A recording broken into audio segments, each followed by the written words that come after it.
بأن ربك أوحى لها কারণ তাদেরকে তাদের কৃতকর্ম দেখানো হবে করলে তা সে দেখতে পাবে।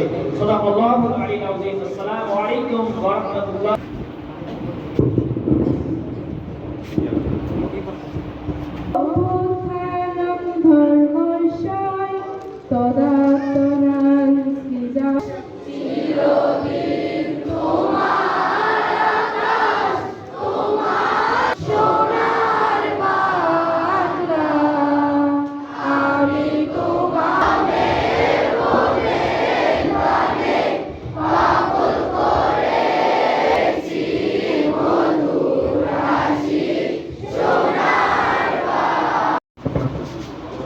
আমি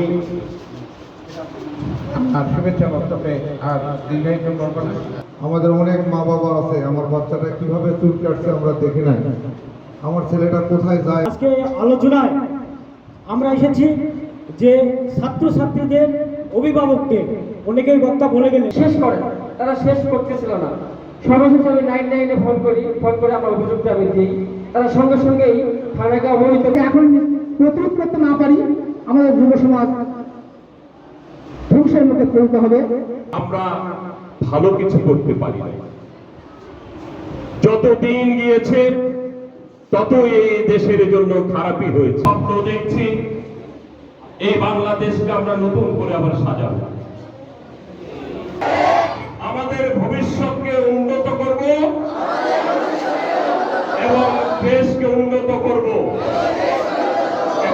প্রত্যেক মা বাবা চায় তোমাদের সাফল্য, তোমাদের জীবনের সফলতা তোমরা এমনভাবে বুঝবে যে আমি কবরে গেলে বা আমি মারা গেলে আমি যেন বুঝতে পারি আমার সন্তান যারা রেখে যাচ্ছি তারা যেন